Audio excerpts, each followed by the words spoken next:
এবং ইন্টারভিউয়ের ডেট যেহেতু দিয়ে দিয়েছে তোমাদের সোমবার থেকেই ইন্টারভিউ শুরু হচ্ছে।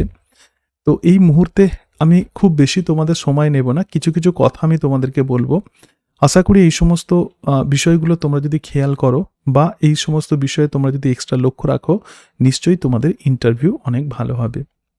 হ্যালো ফ্রেন্ডস, বায়নে নির্মলে তোমাদের প্রত্যেককে অভিনন্দন জানাই। বিগত কয়েকদিন আমি তোমাদের সঙ্গে ছিলাম এবং আমার পক্ষে যত রকমভাবে হেল্প করা সম্ভব মাদ্রাসা সার্ভিস কমিশনের ইন্টারভিউয়ের জন্য আমি তোমাদেরকে তত রকমভাবে হেল্প করার চেষ্টা করেছি। অনেকের আমি মক ইন্টারভিউ নিয়েছি, তোমরা ভালোই মক ইন্টারভিউ দিয়েছো এবং যে ল্যাকুনাগুলো আছে বা তোমাদের যে সমস্ত ল্যাকুনাগুলো রয়েছে, যেগুলো প্রবলেম হচ্ছে, আমি আমার জ্ঞানত সেই সমস্ত প্রবলেমগুলো আমি তোমাদেরকে বলেছি। আশা করি তোমরা সেগুলো রিকভার করে নেবে। এবং আজকের ভিডিওতে আমি যে প্রবলেমগুলো পেয়েছি মক ইন্টারভিউ নিতে গিয়ে, সেগুলো সম্পর্কে যেমন আলোচনা করব, তার সঙ্গে সঙ্গে কিছু লাস্ট মিনিট টিপসও আমি তোমাদেরকে দেব। ইন্টারভিউ দেওয়ার সময় কিছু কিছু খুঁটিনাটি বিষয় থাকে, সেগুলোতে কিন্তু এক্সট্রা কেয়ারফুল তোমাদেরকে হতে হবে। যারা ইন্টারভিউ নিচ্ছেন তারা দেখে নেবেন তোমার বডি ল্যাঙ্গুয়েজ কেমন, তোমার কনফিডেন্স কেমন এবং তার সঙ্গে সঙ্গে তোমার ভয়েস কেমন, স্টুডেন্টসদেরকে পড়ানোর মতো উপযুক্ত কিনা, এই সমস্ত বিষয় দেখেই কিন্তু তোমাকে নাম্বার দেওয়া হবে। এবং ইন্টারভিউয়ের ডেট যেহেতু দিয়ে দিয়েছে তোমাদের সোমবার থেকেই ইন্টারভিউ শুরু হচ্ছে। তো এই মুহূর্তে আমি খুব বেশি তোমাদের সময় নেব না, কিছু কিছু কথা আমি তোমাদেরকে বলবো। আশা করি এই সমস্ত বিষয়গুলো তোমরা যদি খেয়াল করো বা এই সমস্ত বিষয়ে তোমরা যদি এক্সট্রা লক্ষ্য রাখো, নিশ্চয়ই তোমাদের ইন্টারভিউ অনেক ভালো হবে। তো প্রথমেই বলবো, কখন তোমরা ইন্টারভিউ যেখানে হবে তো সেই জায়গাতে কখন পৌঁছবে। তোমাদের যে শিডিউল টাইম দেওয়া আছে তার অন্তত 1.5 ঘন্টা আগে কিন্তু তোমরা সেই জায়গায় পৌঁছে যাবে। এবং গিয়েই দেখবে, যেরকম সিচুয়েশন হয় যে গিয়েই দেখবে যে অনেক স্টুডেন্টস বসে আছে, তারা বিভিন্ন বইপত্র খুলে পড়াশোনা করছে এবং তুমি যখনই তাদের দিকে দেখবে যে তখন তোমার মনে হবে যে তুমি তো এটা পড়ে আসোনি, এরকম একটা টেনশন তখন তোমার মধ্যে গ্রাস করবে। অনেকে বিভিন্ন বিষয় পড়ছে, তোমার সেদিকে দেখার দরকার নেই। তুমি যেরকমভাবে প্রিপারেশান নিয়েছো তো সেই প্রিপারেশান মনে করবে সেটাই সাফিসিয়েন্ট। এবং যখনই অন্যদিকে দেখতে যাবে তখন কিন্তু তোমরা কনফিউজড হয়ে যাবে। যে বিষয়টা বলছিলাম, এর ফলে একটা এক্সট্রা টেনশন তোমাদের মধ্যে চলে আসবে। তো সেই টেনশনটা যাতে না হয়, তো সেই কারণের জন্য তুমি নিজের প্রতি আস্থা রাখবে এবং তুমি এতদিন ধরে যা পড়েছো তো তার ওপর কিন্তু আস্থা রাখবে। This is very very important. আবারও বলছি, কে কী পড়ছে সেগুলো জানার দরকার নেই। এবং কেউ হয়তো কোনো একটা টপিক্স পড়ছে, তোমার মনে হচ্ছে যে ওই টপিক্সটা তোমার পড়া হয়নি, তার ফলে তোমার মধ্যে টেনশন তৈরি হবে। তো এই বিষয়টা একদম অ্যাভয়েড করবে। এটা হচ্ছে আমার প্রথম টিপস। এরপরে দেখবে যে একটা নির্দিষ্ট সময় পরে ওরা হয়তো মাইকেই অ্যানাউন্স করবে, জেনারেলি মাইকে অ্যানাউন্স করে যে আপনাদের যাদের ইন্টারভিউয়ের ডেট আছে বা যাদের ইন্টারভিউয়ের এই টাইম আছে, দেখবে যে একটা গেট থাকে এবং সেই গেটের দিয়ে প্রধানত লাইন দিয়ে ঢোকানো হয় এবং সেখানেই তোমরা দেখতে পাবে মোস্ট প্রবাবলি রোল নাম্বার অনুযায়ী বোর্ড নাম্বার দিয়ে দেওয়া হবে। ঠিক আছে? এবং বোর্ড নাম্বারে তোমরা সেখানে বসে গেলে দেখবে যে বিভিন্ন বোর্ড নাম্বার আছে, রোল নাম্বার ওয়াইজ প্রধানত এগুলো করা থাকে। ধরা যাক board number 1, board number 2, board number 3, এরকম বিভিন্ন বোর্ড নাম্বার থাকে। তোমার যে বোর্ড নাম্বারে পড়বে সেখানে গিয়ে তুমি বসে পড়বে, সিম্পল। সেই জায়গাতে গিয়ে তুমি আর কোনো রকম পেপার্স কিন্তু আর বের করতে যাবে না। বাই চান্স যদি কোনো পেপার্স যদি পড়ে যায় তখন কিন্তু তুমিই কিন্তু তখন প্রবলেমে পড়বে। তো এই বিষয়টা ভালো করে মাথায় রাখবে। তো এরপরে যেটা বলবো যে প্রথমে ইন্টারভিউ দিতে যাওয়ার আগে প্রথমে কিন্তু তোমাদেরকে ডকুমেন্টসের ভেরিফিকেশন করা হয়। প্রধানত একটা ঘরে বা তোমরা যে বোর্ড নাম্বার, ধরা যাক তোমার বোর্ড নাম্বার পড়েছে 5, তো সেই বোর্ড নাম্বার 5-এর সামনেই হয়তো কোনো একটা টেবিল চেয়ারে তারা ডকুমেন্টস ভেরিফিকেশান করবেন। তো ডকুমেন্টস ভেরিফিকেশানের জন্য আমি তোমাদের বলেছিলাম যে তোমরা 2টো ফাইল করবে। একটা ফাইলে ইন্টারভিউ লেটারে যে সমস্ত ডকুমেন্টসগুলো লেখা আছে, তো সেই সমস্ত ডকুমেন্টসগুলো কিন্তু তোমরা পরপর সাজিয়ে নিয়ে যাবে এবং তারা যখনই চাইবেন তো সেই সমস্ত ডকুমেন্টসগুলো একে একে শো করবে এবং দেখানোর পরে আবার কিন্তু তোমরা সেগুলোকে ফাইলে পুড়ে নেবে এবং তার সঙ্গে সঙ্গে তোমরা কিন্তু জেরক্সও করে রাখবে। এবং মনে রাখবে এই জেরক্সে কিন্তু সেলফ অ্যাটেস্টেড করতে হবে এবং সেলফ অ্যাটেস্টেডের একটা বিষয় থাকে, একদম নিচের দিকে যেখানে ফাঁকা জায়গা থাকবে জেরক্সের, তো সেই জায়গাতে তোমরা সেলফ অ্যাটেস্টেড করবে এবং যে ডেট দেবে সেই ডেটটা কি হবে, ইন্টারভিউ তোমার যেদিন পড়েছে তো সেই দিনের তোমরা কিন্তু ডেট দেবে।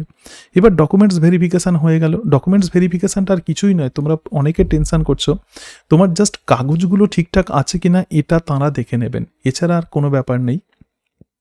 ইন কেস যদি কারো কোনো রকম কাগজ যদি না থাকে বা কোনো পেপারস যদি না থাকে, তাহলে তোমরা রিকোয়েস্ট করতে পারো বা বলতে পারো যে কেন তোমার সেই পেপারটা নেই। এবং তার সঙ্গে সঙ্গে হয়তো কেউ হয়তো বিএড পরীক্ষা দিয়েছে কিন্তু সে এখনও রেজাল্ট পায়নি, তো রেজাল্ট যদি না পায় তাহলে সে সার্টিফিকেট কীভাবে পাবে। তো এরকম সিচুয়েশানে প্রিভিয়াস ইয়ার্সের রেজাল্ট তোমরা শো করতে পারো এবং তার সঙ্গে সঙ্গে সেশন তোমরা দেখিয়ে দিতে পারো যে এখন আমি রেজাল্ট পাইনি, সার্টিফিকেট সেই কারণের জন্য পাইনি। এবং তোমরা রিকোয়েস্ট করবে ওই জায়গাতে, তারা কিন্তু রিকোয়েস্ট করবে, যারা ডকুমেন্টস ভেরিফিকেশান করবেন তাদেরকে তোমরা রিকোয়েস্ট করবে যে যদি অন্য কোনো একটা ডেট দেওয়া হয় তো সেই ডেটে তোমরা সেই ডকুমেন্টসটা দেখিয়ে দিয়ে আসবে। একটা বিষয় মাথায় রাখবে, যারা ডকুমেন্ট ভেরিফিকেশান করবেন তারা সবসময় চেষ্টা করবেন যে তোমাকে ইন্টারভিউয়ে সুযোগ দেওয়ার, কারণ ইন্টারভিউ নেওয়ার জন্যই তো তারা তোমাকে ডেকেছেন এবং তারা কিন্তু খুবই কোঅপারেটিভ হন। ডকুমেন্টস ভেরিফিকেশানের পরে তারপর দেখবে যে ইন্টারভিউয়ের বিভিন্ন রকমের রুম থাকে। আমি যেরকম ইন্টারভিউ দিয়েছি তো সেগুলোই আমি তোমাদের সাথে শেয়ার করছি, আমি যেভাবে ইন্টারভিউ দিয়েছি, যে এক্সপিরিয়েন্স আমি পেয়েছি সেগুলোই আমি তোমাদের সাথে শেয়ার করছি। এবার ইন্টারভিউয়ের বিভিন্ন রুম থাকে, ধরো যাক বোর্ড নাম্বার 5 যেটা বলছিলাম, তোমার যদি বোর্ড নাম্বার 5 থাকে তাহলে বোর্ড নাম্বার 5-এর জন্য আলাদা একটা রুম থাকবে। এবার সেই রুমের সামনে হয়তো কোনো বেঞ্চ পাতা আছে, তুমি সেখানে বসে থাকবে, তোমার আগের জন হয়তো তখন ইন্টারভিউ দিচ্ছেন এবং এই যে বসে আছে তখন তুমি কি করবে, এই সময়টাও কিন্তু ভাইটাল। আমি বলেছিলাম each and every second is very very important. তাহলে এই সময় তুমি একটু চোখ বুজে ভেবে নাও, চোখ বুজে একটু বসে তুমি স্টেপ বাই স্টেপ আমি যে কথাগুলো বলছি সেগুলো একটু ভেবে নেবে যে তোমরা কি করবে। তো সেই অংশগুলো একটু ভেবে নেবে যে তোমরা ইন্টারভিউ রুমেতে তোমরা কি করবে, সেগুলো একটুখানি চিন্তা করে নেবে, একটু মাইন্ডে একটু রিকল করে নেবে, এছাড়া আর কোনো কিছু নয়, ঠিক আছে। তো এই অংশটা খুব গুরুত্বপূর্ণ। এরপরে ধরো যাক তোমার আগের জন ইন্টারভিউ রুম থেকে হয়তো বেরিয়ে এলেন, তারপরে তুমি এন্ট্রি নেবে, যেটা আমি বলছিলাম একদম এন্ট্রি থেকে এক্সিট পয়েন্ট পর্যন্ত আমি তোমাদেরকে বলবো। যখন এন্ট্রি নেবে নিশ্চয়ই দরজা খোলা থাকবে, তবেই না তুমি সেখানে ঢুকতে পারবে। তো যখন এন্ট্রি নেবে অবশ্যই পারমিশন নেবে। কীরকম পারমিশন নেবে? পারমিশন নেবে যে স্যার আসছে এইটা বলে পারমিশন নেবে। এবার যদি তুমি বলো যে may I come in sir, তখন তারা কিন্তু তোমাকে ইংলিশে কোয়েশ্চেন্স করতে পারেন। সুতরাং সিম্পলি বেঙ্গলিতে তোমরা বলবে যে স্যার আসছে, অবশ্যই কিন্তু পারমিশন নিয়ে কিন্তু ইন্টারভিউ রুমে প্রবেশ করবে। এবং ইন্টারভিউ রুমের সামনে দেখবে যে একটা প্রধানত টেবিল রাখা থাকে এবং সেই টেবিলের অপোজিট সাইডে প্রধানত 3 জন ইন্টারভিউ নেন। জেনারেলি 3 জন ইন্টারভিউ নেন, এবার 2 জন হতে পারে, 4 জন হতে পারে, ইট মে ভ্যারি, বাট জেনারেলি 3 জন কিন্তু ইন্টারভিউ নেন। একজন তোমাকে প্রধানত একজন অবজার্ভ করবেন। জেনারেলি আমি যেটা দেখেছি তো সেটাই তোমাদেরকে বলছি, একজন অবজার্ভ করবেন, তোমার বডি ল্যাঙ্গুয়েজ, এই সমস্ত কিছু, তোমার কনফিডেন্স, এগুলো একজন অবজার্ভ করবেন। আরও একজন হয়তো তিনি সারাউন্ডিংস, বিভিন্ন নলেজ সম্পর্কে তার জ্ঞান আছে, তো সেরকম একজন থাকবেন এবং আরও একজন সাবজেক্ট এক্সপার্ট থাকবেন। প্রধানত লাইফ সায়েন্সের যারা আছে তাদেরকে হয়তো একটা ডেটে দেখেছে, হিস্ট্রির যাদের আছে তাদের হয়তো একটা ডেটে ডাকা হয়েছে, তো সেই অনুযায়ী একজন সাবজেক্ট এক্সপার্টও কিন্তু থাকবেন। এরাই প্রধানত তোমাকে প্রশ্ন করবেন। যে সাবজেক্ট এক্সপার্ট, তো তিনি সাবজেক্ট থেকে তোমাকে প্রশ্ন করবেন, এবং যিনি সারাউন্ডিংস বিভিন্ন বিষয়ের যিনি এক্সপার্ট, তো তিনি তোমাকে সারাউন্ডিংস বিভিন্ন বিষয় নিয়ে প্রধানত প্রশ্ন করবেন। তো এবং আর একজন কিন্তু তোমার বডি ল্যাঙ্গুয়েজ পর্যবেক্ষণ করবেন। এবং যিনি সারাউন্ডিংস যিনি এক্সপার্ট, মোস্ট প্রবাবলি তিনি হয়তো কোনো বিএড কলেজের প্রফেসর হতে পারেন। বিভিন্ন স্কুলের যে সমস্ত প্রবলেমগুলো হয় হয়তো সেখান থেকে তিনি প্রশ্ন করতে পারেন, রাইট। তো এই হচ্ছে বিষয়। তাহলে তোমরা পারমিশন নিয়ে এন্ট্রি নিলে, এবং এন্ট্রি নিয়ে যখন এন্ট্রি নেবে তখন কি করবে, যখন এন্ট্রি নেবে তখন ফাইলকে কিন্তু হাতের মধ্যে বা বগলের মধ্যে এইভাবে পুরে রাখবে, মানে এইভাবে তোমরা নিয়ে নিলে, এরকমভাবে ফাইল নিয়ে তোমরা ঢুকলে, যে স্যার আসছি বলে তোমরা ঢুকলে, এবং ঢোকার পরে তারপরে কিন্তু তোমাকে যে তাদেরকে কিন্তু প্রণাম করতে হবে, যে স্যার নমস্কার, গুড মর্নিং স্যার, নমস্কার বলে প্রণাম করবে। 3 জনকেই প্রণাম করবে, ঠিক আছে। তো এই অংশটা হয়ে গেল। এবং তোমরা কিন্তু দাঁড়িয়ে থাকবে। তো এই যে প্রণাম করার পরে তোমরা কিন্তু দাঁড়িয়ে থাকবে, তারা যদি বলেন বসতে তখন বসবে, এবং বসার পরে তোমরা বলবে থ্যাংক ইউ স্যার, রাইট। তো এটা হেসে বলবে যে সবাইকেই thank you sir, thank you sir, thank you sir, এরকম বলার দরকার নেই, থ্যাংক ইউ স্যার বলে বসে পড়বে। তো বসতে বললেই কিন্তু বসবে। আর যদি বসতে না বলেন তাহলে কিন্তু তোমাকে দাঁড়িয়েই উত্তর দিতে হবে। এবং এর সাথে সাথে তোমাদেরকে যেমন বলেছিলাম যে ড্রেস কোড, তোমরা অনেকে আমাকে ছবি পাঠিয়েছে, স্যার এই ড্রেসটা ভালো নাকি ওই ড্রেসটা ভালো। আমি সিম্পল যে স্ট্র্যাটেজি বা ট্রিক্স আমি তোমাদেরকে বলেছি যে যারা মেল যারা ক্যান্ডিডেট, তো তারা প্রধানত লাইট কালারের শার্ট পরবে এবং তার সঙ্গে সঙ্গে ডার্ক কালারের প্যান্ট পরবে এবং তার সাথে সাথে একটা ঘড়ি পরবে এবং সেই ঘড়ি কিন্তু স্মার্ট ওয়াচ হবে না। যদি গলাতে কোনো রকম হার থাকে সেই হার খুলে রেখে যাবে এবং তার সাথে সাথে কোনো অর্নামেন্টস তো সেগুলোও খুলে রেখে যাবে। অনেকে আবার হাতে বালা পরে, তারপরে অনেক কিছু পরে, হাতে ট্যাটু করে, তো এই জিনিসগুলো কিন্তু কখনো করে যাবে না। এটা আমার তোমাদেরকে বলার ছিল। অনেকে হাতে লাল সুতো বেঁধে যায়, তো এই বিষয়গুলো কিন্তু কখনো করবে না। তুমি সমস্ত কিছু তোমার যে অর্নামেন্টস আছে ছেলেদের বলছি, তো তারা সেগুলো খুলে রেখেই যাবে। আর মেয়েদের ক্ষেত্রে প্রধানত তোমরা শাড়ি পরবে, জেনারেলি শাড়ি পরবে, প্লাস যে পোশাকে স্বাচ্ছন্দ্য তো সেরকম পোশাক পরে যাবে। এবং অর্নামেন্টসের মধ্যে হয়তো তোমরা একটা হার, সিম্পল একটা হার পরতে পারো। মেয়েদের কথা আমি বলছি, ছেলেদের কথা নয়। ছেলেরা কোনো রকম হার বা ওই ধরনের কোনো অর্নামেন্টস তোমরা ইউজ করবে না। অনেকের আবার কানেতে দুলও থাকে, তো সেগুলোকে তোমরা কিন্তু খুলে রেখে যাবে, একদিনের জন্য তোমরা খুলে রেখে যাবে। আর মেয়েদের যেটা বলছিলাম যে তোমরা শাড়ি পরতে পারো এবং একটা ঘড়ি পরবে, যেরকম মানে লেডিস যে ঘড়ি হয় তো সেরকম ঘড়ি পরবে এবং তার সাথে সাথে ফাইল, এই সমস্ত কিছু ডকুমেন্টস এগুলো যেরকম বলছিলাম, তো ফাইলের মধ্যে সেগুলো নিয়ে যাবে। এবং বাকি সমস্ত বিষয় কিন্তু একই, ছেলেদের মতোই একই। তারপরে তোমরা বসে পড়লে এবং বসার পরে মানে যখন ঢুকছো তখন কিন্তু ইন্টারভিউতে যখন ঢুকছো তখন এইভাবে ফাইলটা নিয়ে ঢুকছো, আর যখন বসবে তখন কিন্তু ফাইলকে কোলের মধ্যে রাখবে, ঠিক আছে? এরকম নয় যে টেবিলের ওপর অনেক সময় আমরা হাত দিয়ে বসে পড়ি, তো এরকম কখনো করবে না। সুতরাং বা টেবিলের ওপর কিন্তু ফাইলটাকে কিন্তু কখনোই রাখবে না, ফাইলটাকে তোমার কোলেতেই রাখবে। ডকুমেন্টস তো তোমার আগে ভেরিফিকেশান হয়ে গেছে, এবার যদি তারা কোনো কিছু ডকুমেন্টস যদি দেখতে চান তখন তোমরা সেটা শো করবে।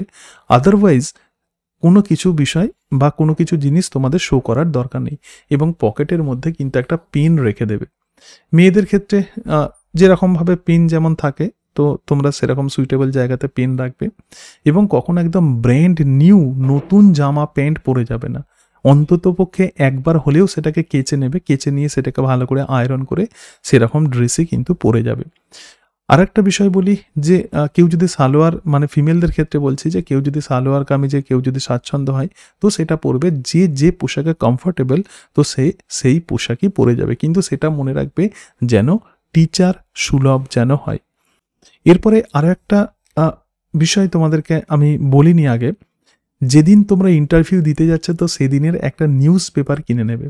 তোমরা যে নিউজ পেপার পড়ো, আমার মনে হয় আনন্দবাজার পত্রিকা কিনে নিলেই হবে এবং সেই দিনের নিউজ পেপারের সমস্ত হেডিংসগুলো একটু দেখে যাবে এবং কোনো শিক্ষা সংক্রান্ত যদি কোনো বিষয় থাকে তাহলে সেই বিষয়টা একটু পড়ে নেবে, রাইট? তো এই অংশগুলোই প্রধানত করতে হবে। এরপরে ধরা যাক তুমি বসে পড়লে, ইন্টারভিউতে তুমি বসলে এবং বসাটা কিন্তু এরকম কখনো দুলবে না। আমি অনেক সময় দেখছিলাম যে যারা মক ইন্টারভিউ দিচ্ছিলে তারা এরকম দুলে দুলে দুলে দুলে অনেকে উত্তর দিচ্ছিলে। সুতরাং এরকম দুলে উত্তর দেবে না, তোমরা জাস্ট এইভাবে স্ট্রেট হয়ে বসে থাকবে, সিট দ্বারা সোজা করে স্ট্রেট হয়ে বসবে, এরকমভাবে কুঁজো হয়ে বসবে না, এর ফলে কিন্তু কনফিডেন্স অনেকটা লো লাগবে। তাহলে এরকমভাবে একদম স্ট্রেট হয়ে তোমরা বসে থাকবে। এরপর যখন প্রশ্ন করা হবে তখন সেই প্রশ্নের উত্তর দেবে, যিনি প্রশ্ন করবেন তার দিকে তাকিয়ে কিন্তু উত্তর দেবে, একটু আই কন্ট্যাক্ট করার চেষ্টা করবে তার সঙ্গে। এবং যারা ইন্টারভিউ নেবেন মনে রাখবে যে তারা কিন্তু অত্যন্ত কোঅপারেটিভ, তোমাকে হেল্প করবেন তারা। এরপরে নিজের সম্বন্ধে জেনে যাবে, যেটা তোমাদেরকে আমি প্রথম থেকেই বলছিলাম যে নিজের সম্বন্ধে জেনে যাবে এবং তোমার যে নাম আছে সেই নামের মানে জেনে যাবে এবং সেই নামের মানের সঙ্গে যদি অন্য কোনো রিলেটেড যদি টপিকস থাকে সেগুলোও একটু জেনে যাবে। যেমন আমার কাছে একজন ইন্টারভিউ দিচ্ছিল, মক ইন্টারভিউ দিচ্ছিল, বাসুদেব তার নাম। তো তখন আমি তাকে জিজ্ঞেস করেছিলাম যে বাসুদেব কে, তোমার নামের মানে, এই বিষয়টা কিন্তু একটু ডিটেলসে জেনে যাবে, এটা কিন্তু খুবই ক্রুশিয়াল। এর সাথে সাথে তোমার নিজের জেলা, তোমার ডিস্ট্রিক্ট এবং সেই ডিস্ট্রিক্টে যে অ্যাডমিনিস্ট্রেশন আছে, যেমন পঞ্চায়েত, গ্রাম পঞ্চায়েত, পঞ্চায়েত সমিতি, জেলা পরিষদ, তার সঙ্গে সঙ্গে তোমার বাড়ির চারপাশের সারাউন্ডিংস যে জিনিসগুলো, তোমার গ্রামের ইম্পর্টেন্ট জিনিস, যে তুমি তোমার গ্রামের জন্য কেন গর্বিত, তো এই সমস্ত বিষয়গুলোই ভালো করে যাবে। এবং মোটামুটিভাবে 15 থেকে যদি 20 মিনিটও যদি ইন্টারভিউ হয়, এই বিষয়গুলো বলতে বলতেই তোমাদের 5 মিনিট কেটে যাবে। এরপরে কি হবে, এরপরে হচ্ছে তোমার উত্তরের সোর্স ধরে কিন্তু তারা বিভিন্ন রকমের প্রশ্ন করবেন। আমি যেরকম বলেছিলাম যে তোমরা প্রত্যেকে কিন্তু কিছু কিছু বিষয় জেনে যাবে। এক্ষেত্রে যেটা ম্যান্ডেটরি, যে কয়েকটা কোয়েশ্চেন্স আমি তোমাদের দিয়েছিলাম, তো সেই কোয়েশ্চেন্সের উত্তরগুলো তোমরা ভালো করে পড়বে এবং তার সঙ্গে সঙ্গে মানে নোট নাম্বার 1 আর নোট নাম্বার 2 যেটা দিয়েছিলাম, যে ক্লাসের বা চাইল্ড সাইকোলজি ভালো করে পড়ে যাবে এবং ক্লাসের যে বিভিন্ন রকমের প্রবলেম, তো সেই প্রবলেমগুলো কিন্তু খুব ভালো করে পড়ে যেতে হবে। এর সাথে সাথে এনভায়রনমেন্টাল সায়েন্সও পড়ে যাবে। তো এগুলো কিন্তু মেন ক্রাইটেরিয়া। তাহলে আমি যে কয়েকটা কোয়েশ্চেন্স দিয়েছিলাম, 10টা কোয়েশ্চেন্স, তোমরা আমার ইউটিউব চ্যানেল দেখলেই তোমরা বুঝতে পারবে। সেই 10টা কোয়েশ্চেন্স যেমন পড়ছো, তার সাথে সাথে চাইল্ড সাইকোলজি যেমন পড়ছো, তারপরেই যেটা পড়বে সেটা হচ্ছে যে স্কুলের যে বিভিন্ন প্রবলেম, একটা স্টুডেন্টস যে সমস্ত প্রবলেমগুলো ফেস করে, তো সেই সমস্ত প্রবলেমগুলো কিন্তু ভালোভাবে দেখে যাবে। প্রধানত সেই সমস্ত প্রবলেমগুলো তোমরা জানো, কিন্তু ওই সময় যাতে তোমাদেরকে কোনো উত্তর খুঁজতে না হয়, সেই জন্য তুমি জাস্ট যদি একবার যদি পড়ে যাও, তাহলেও কিন্তু অনেকটা কনফিডেন্স পাবে। এবার আবার বলছি, তারপরে যে কাজটা করবে সেটা হচ্ছে যে দেশ সম্পর্কে জেনে যাবে, তোমার কান্ট্রি সম্পর্কে জেনে যাবে, তোমার দেশেতে কতগুলো রাজ্য আছে, কতগুলো স্টেট আছে সেটা একটু জেনে যাবে। তারপরেই তোমার জেলা সম্পর্কে জেনে যাবে, তোমার রাজ্য সম্পর্কে জেনে যাবে, অর্থাৎ আমাদের ওয়েস্ট বেঙ্গলে কতগুলো ডিস্ট্রিক্ট আছে, এগুলো ভালো করে জানতে হবে। প্রত্যেকটা ডিস্ট্রিক্টের নাম এবং তাদের সদর দপ্তর একটু কিন্তু ভালোভাবে জেনে রাখতে হবে। এর সাথে সাথে অবশ্যই সাবজেক্টের নলেজ কিন্তু তোমাকে রাখতে হবে, সাবজেক্ট থেকেও কিন্তু প্রশ্ন করা হয়। এবার তোমাদের বলি যে এরকম হতে পারে যে কোনো প্রশ্নের উত্তর হয়তো তুমি জানো না, তখন তুমি বলবে যে স্যার এই মুহূর্তে আমার মনে পড়ছে না। তো এই বিষয়টা কিন্তু করবে যে স্যার এই মুহূর্তে আমার মনে পড়ছে না। হ্যাঁ, দেখো, ভুলে যাওয়াটা বা এটা কিন্তু কোনো রকম দোষের নয়, কিন্তু কখনোই কিন্তু ভুল উত্তর দিতে যাবে না। আমি যখন মক ইন্টারভিউ নিচ্ছিলাম তখন দেখছিলাম যে একজন কোনো বিষয় জানে না, মানে সেই বিষয়টা জানে না, কোনো বিষয় বলতে কোনো একটা পার্টিকুলার প্রশ্নের উত্তর জানে না, কিন্তু সে ভুল উত্তর দিয়ে ফেলছে। এই ভুল উত্তর দেওয়াটা কিন্তু খুবই মারাত্মক ব্যাপার হয়ে যাবে, একদম নেগেটিভ ব্যাপার হয়ে যাবে। সেই জন্য যদি কোনো উত্তর জানো না, মানে না জানা থাকে বা জানা না থাকে এবং তার সঙ্গে সঙ্গে যদি কোনো রকম কনফিউশন হয়, তাহলে এটা বলবে যে স্যার এই মুহূর্তে আমার মনে পড়ছে না, বা স্যার এটা আমি বলতে পারছি না। তো এই বিষয়গুলো একটু ভালো করে মাথায় রাখবে। এবং ইন্টারভিউ যখন চলবে, একটু হাসি হাসি মুখে, একদম পুরো গম্ভীর হয়ে, রিজিড হয়ে এরকমভাবে কিন্তু কখনোই ইন্টারভিউ দেবে না। সিম্পল ওয়েতে, ইজি ওয়েতে ইন্টারভিউ দেবে। এবং মনে রাখবে যে যিনি ইন্টারভিউ নিচ্ছেন তার চিন্তাকে কিন্তু তোমাকে ট্যাকল করতে হবে, তাকে সেই জায়গাতে নিয়ে যেতে হবে যে জায়গা তোমার নোন ফিল্ড, যেখানে তুমি স্বাচ্ছন্দ্য, তো সেরকম জায়গাতে কিন্তু তাকে নিয়ে গিয়ে ফেলতে হবে। সেই কারণের জন্য যেমন যে কোনো ক্ষেত্রে ইন্ট্রোডাকশন যেরকমভাবে হয়, যে আপনি কোথা থেকে আসছেন এবং বা আপনার সম্বন্ধে কিছু বলুন, যখন এরকম সিচুয়েশন হবে তখন তুমি তোমার সাবজেক্ট, সেটাকে তো তুমি স্ট্রেস দিচ্ছ, তাহলে সেই সাবজেক্টের সোর্স ধরে তোমাকে প্রশ্ন করবে। আমি যেটা বলতে চাইছি, যে কথাগুলো বলবে মেপে মেপে কথা বলতে হবে এবং এমন কোনো টার্মিনোলজি ইউজ করবে না যেটা তুমি জানো না, যেটা সম্বন্ধে তুমি জানো না, এরকম টার্মিনোলজি কিন্তু ইউজ করলে হবে না, ওনারা কিন্তু বুঝতে পারবেন। এবং সবসময় তো সেটা হয় না, কখনো কখনো এরকম হয়ে যায় যে আমরা কথা বলছি এবং কথা বলতে বলতে এটা বলে ফেলি। তো অতিরিক্ত সতর্ক হতে গেলে তো তাহলে তো আমরা কথাই বলতে পারবো না, সেরকম নয়। প্রচণ্ড যে কথাগুলো বলছে, আমি যেটা বলতে চাইছি, তো সেই শব্দগুলো সম্পর্কে অ্যাটলিস্ট যাতে তোমার ধারণা থাকে, সেই বিষয়টা ভালো করে মাথায় রাখবে, রাইট? এবং এইভাবে ইন্টারভিউ যখন চলছে, যেটা বলছিলাম যে যিনি প্রশ্ন করবেন তার সঙ্গে আই কন্ট্যাক্ট করবে, একটু হেসে হেসে তাকে উত্তর দেবে। বা যখন তুমি বলবে যে স্যার এই মুহূর্তে আমার মনে পড়ছে না, যে এরকমভাবে বলবে যে স্যার এই মুহূর্তে আমার ঠিক মনে পড়ছে না, এবং তার মধ্যে যেন একটা ওবিডিয়েন্ট একটা ব্যাপার থাকে, তার মধ্যে যেন একটা নিজেকে কনফেস করার ব্যাপার থাকে। এরকম নয় যে স্যার এই মুহূর্তে আমার মনে পড়ছে না, বা এইভাবে বিষয়টা নয়, একটু বিনয়ের সঙ্গে বলবে, তোমাকে একটু পোলাইট হতে হবে। পোলাইট হতে হবে মানে এটা এই কারণের জন্য নয় যে যারা ইন্টারভিউ নিচ্ছেন তো তাদের প্রতি, অ্যাকচুয়ালি তিনি দেখবেন বা তারা দেখবেন যারা ইন্টারভিউ নিচ্ছেন যে তোমরা কতটা সেন্সিটিভ, একটা স্টুডেন্টসের প্রতি তোমরা কতটা সেন্সিটিভ, কতটা সংবেদনশীল, এটাই কিন্তু তারা অ্যাসেস করবেন। তো সেই জন্য বলছি, সেই পোলাইটনেস যেন তোমার কথার মধ্যে থাকে। এবং তার সাথে সাথে যে কথা যেগুলো বলবে সেগুলো একটু জোরে বলবে। এরকম অনেকে এরকম মাথা নিচু করে এরকম কথা বলে, বা যিনি প্রশ্ন করছেন যে তার দিকে না দেখে কথা বলে, তো এই বিষয়টা কিন্তু কখনো করবে না, রাইট? তো এরকমই হচ্ছে কিছু কিছু ছোট ছোট বিষয় তোমাদেরকে মেনটেন করতে হবে। এবং তার সাথে সাথে তোমরা অনেকেই আমাকে প্রশ্ন করেছো, স্যার এক্সট্রা ডকুমেন্টস কি আমরা দেখাবো? দেখো, তুমি কোথায় দেখাবে? তোমার তো ডকুমেন্টস তো অলরেডি ভেরিফিকেশান হয়ে গেছে। এবার যারা ইন্টারভিউ নিচ্ছেন তারা হয়তো বললেন যে আপনি কি করেন, বা আপনার আর কি এক্সট্রা কারিকুলার অ্যাক্টিভিটিস আছে, বা আপনার কি অ্যাচিভমেন্ট আছে, এরকম হয়তো প্রশ্ন করতে পারে। আপনি কেন গর্বিত, আপনি কি অ্যাচিভ করেছেন লাইফে? তখন তুমি বলতে পারবে যে তোমার যে এক্সট্রা কিছু বিষয় যদি থাকে, কারো হয়তো গানের কোনো কোর্স থাকে।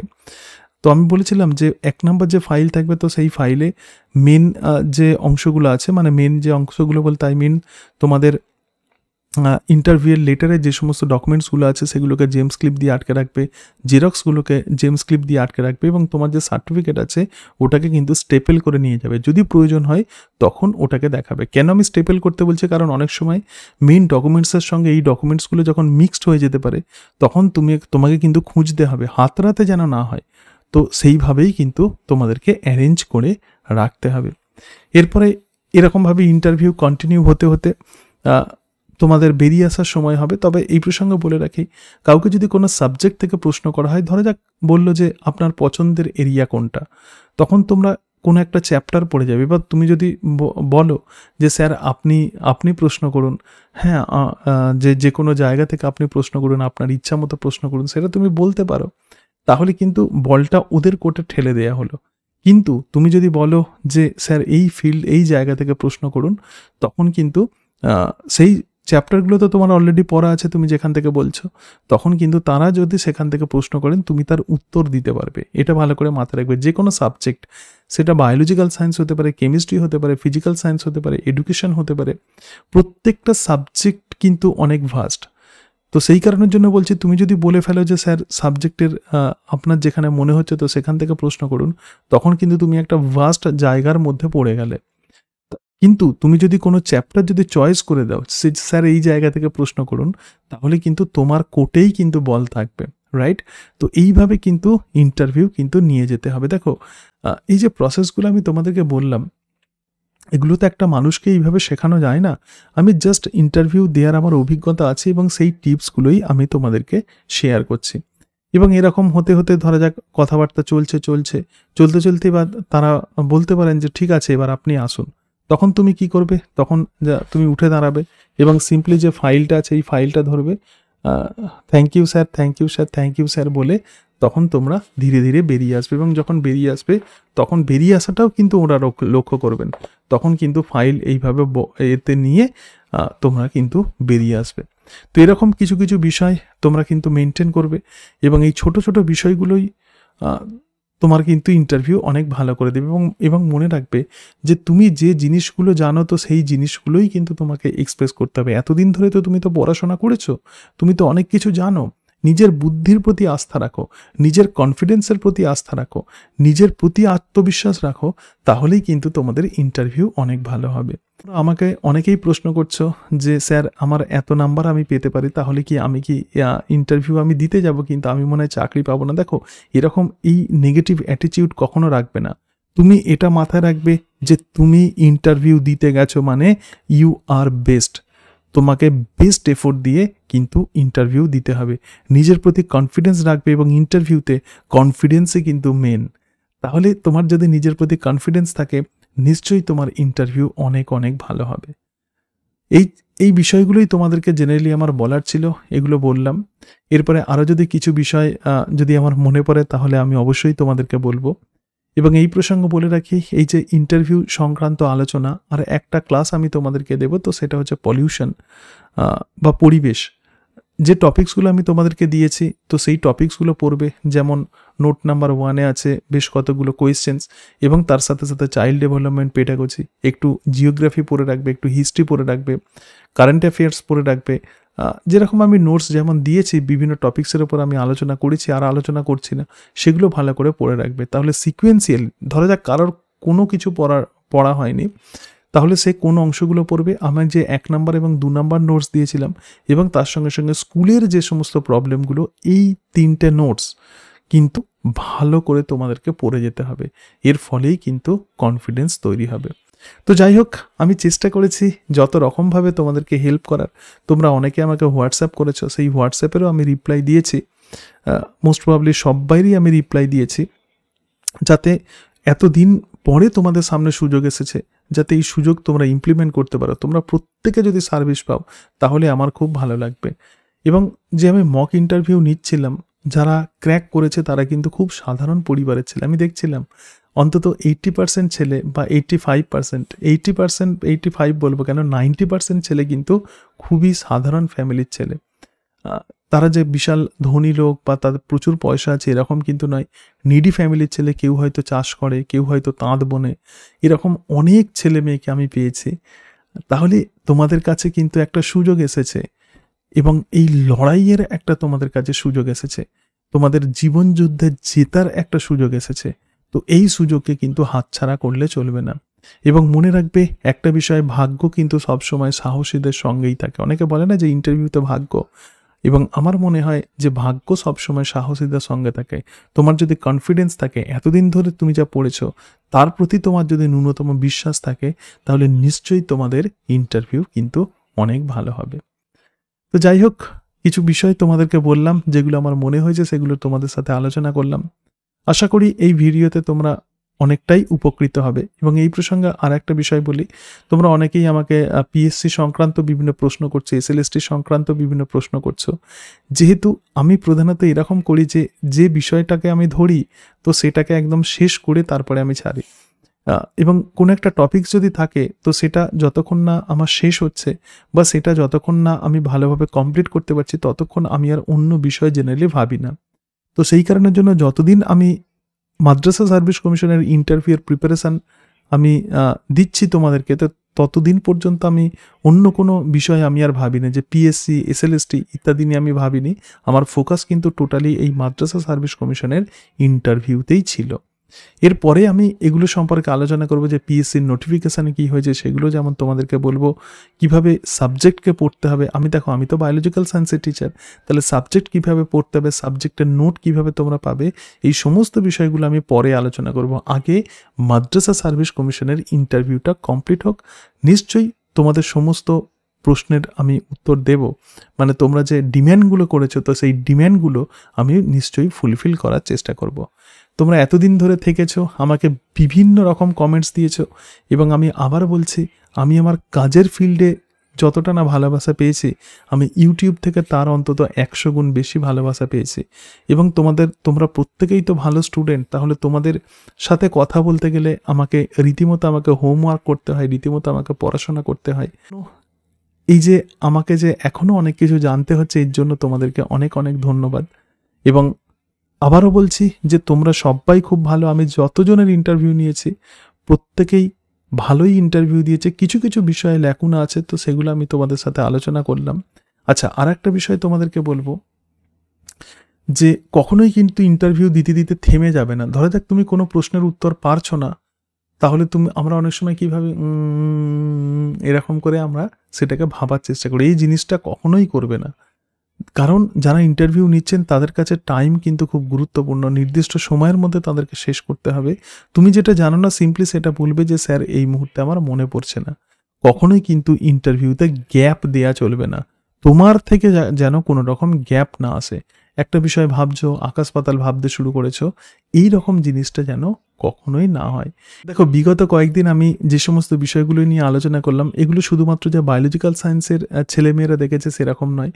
বিভিন্ন ফিল্ডের ছেলেমেয়েরা, সেটা এডুকেশন হতে পারে, অ্যারাবিক হতে পারে, পলিটিক্যাল সায়েন্স হতে পারে, বিভিন্ন ফিল্ডের ছেলেমেয়েরা এই সমস্ত ভিডিও দেখেছে এবং আমাকে অ্যাপ্রিসিয়েট করেছে। এবং তোমাদের অ্যাপ্রিসিয়েশনই আমার স্ট্রেংথ। তোমরা আশীর্বাদ করো আমি যেন এইভাবে দীর্ঘদিন আমি পড়িয়ে যেতে পারি, তোমাদেরকে যাতে আমি হেল্প করতে পারি। এবং অবশ্যই তোমরা যারা জব পাবে অবশ্যই আমাকে একটু কমেন্ট বক্সে কমেন্ট করো, বা আমার যে হোয়াটসঅ্যাপ নাম্বার আছে সেখানে তোমরা একটু হোয়াটসঅ্যাপ করতে পারো যে স্যার আমি ক্র্যাক করেছি। তাহলে তোমার পরে, তোমার ফ্যামিলির পরে আমি সবথেকে বেশি আনন্দিত হব। ফ্যামিলির লোকেরা তো প্রথমত আনন্দিত হবেই, বাবা মা, তার সঙ্গে সঙ্গে ফ্যামিলির লোকেরা, এবং তারপরে আমার খুবই খুবই কিন্তু ভালো লাগবে এবং আমি খুবই আনন্দিত হব। তোমাদের প্রত্যেককে শুভেচ্ছা জানাই, তোমাদের সাফল্য কামনা করি। আজকে তাহলে এই পর্যন্ত। এর পরেও যদি কারোর কোনো রকম কনফিউশন থাকে, কোনো কোয়ারিজ থাকে, আমি যে নাম্বার বলেছি 8348091202, এই নাম্বারে তোমরা হোয়াটসঅ্যাপ করবে, বা এই যে ভিডিও আছে এই ভিডিওর কমেন্টস বক্সে তোমরা কমেন্ট করে যাবে। So thank you and that's it.